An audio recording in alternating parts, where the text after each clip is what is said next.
Hi friends, welcome back to my channel. నా video చూస్తున్న ప్రతి ఒక్కరికి చాలా చాలా థ్యాంక్స్ అండి.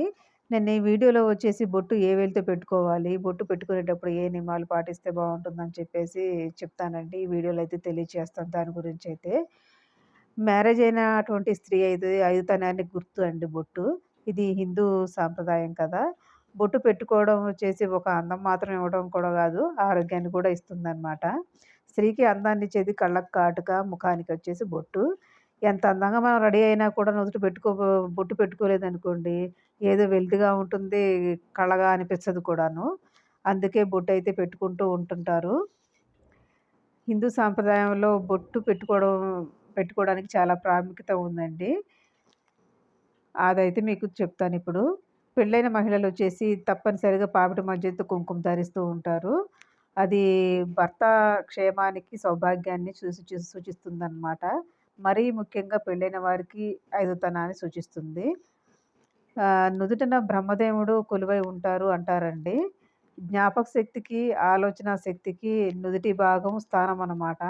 అందుకే వచ్చేసి 2 కనుబొమ్మల మధ్య బొట్టయితే పెట్టుకుంటూ ఉంటారు. అది ఇంకొక కారణం, గౌరవానికి సూచికగా బొట్టు నిలుస్తుందండి.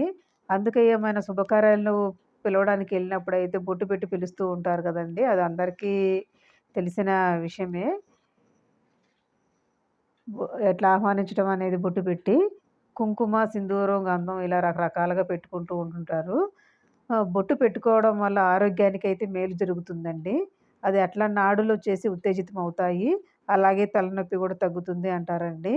ఏ వేలుతో పెట్టుకుంటే ఎటువంటి ఫలితం ఉంటుందనేది మనం ఇప్పుడైతే తెలుసుకుందామండి. చాలామంది బొట్టు పెట్టుకుంటానికి ఉంగరపు వేలైతే పవిత్రమైనదిగా భావిస్తూ ఉంటారనమాట. జ్యోతిష శాస్త్రం ప్రకారం ఉంగరపు వేలుతో బొట్టు పెట్టుకుంటే ఇంట్లో శాంతి, ఐశ్వర్యం సిద్ధిస్తాయని నమ్ముతారండి.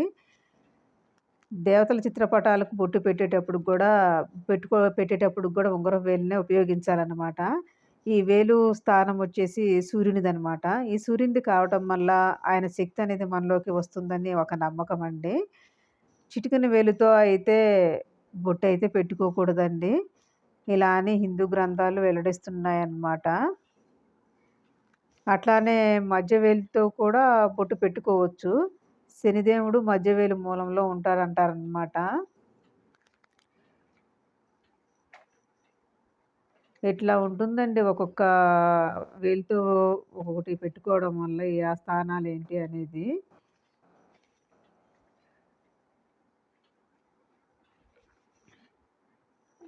మధ్య వేలుతో బొట్టు పెట్టుకుంటే ఆయుష్షు, సంపద పెరుగుతుందండి.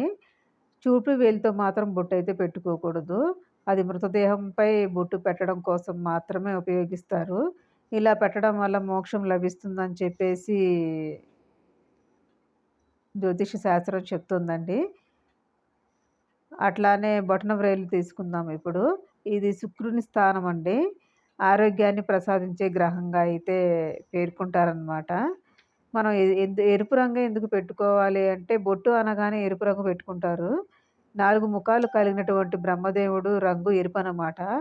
నుదుటిని బ్రహ్మస్థానం అని అంటారనమాట. అందుకే ఆయనకిష్టమైన ఎరుపు రంగు బొట్టుగా ధరిస్తారనమాట. మహిళలతో పాటు పురుషులు కూడా బొట్టు పెట్టుకోవడం వల్ల ఆరోగ్య ప్రయోజనాలైతే పొందుతారండి. ఇలా బొట్టు పెట్టుకోవడం వల్ల సూర్యకిరణాలు పడి శరీరంలో నాడులైతే ఉత్తేజితమవుతాయండి.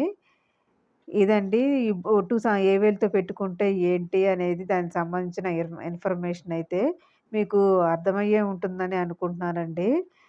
అర్థమయ్యి నా వీడియో నచ్చితే గనక తప్పకుండా లైక్ చేయండి. అలాగే షేర్ చేయండి. సబ్స్క్రైబ్ చేసుకోవడం మాత్రం మర్చిపోవద్దు ఫ్రెండ్స్. వీడియో చూస్తున్న కొద్దిమందైనా లైక్ చేయటం లేదు. దయచేసి లైక్ చేసి సపోర్ట్ చేయండి ఫ్రెండ్స్ ప్లీజ్.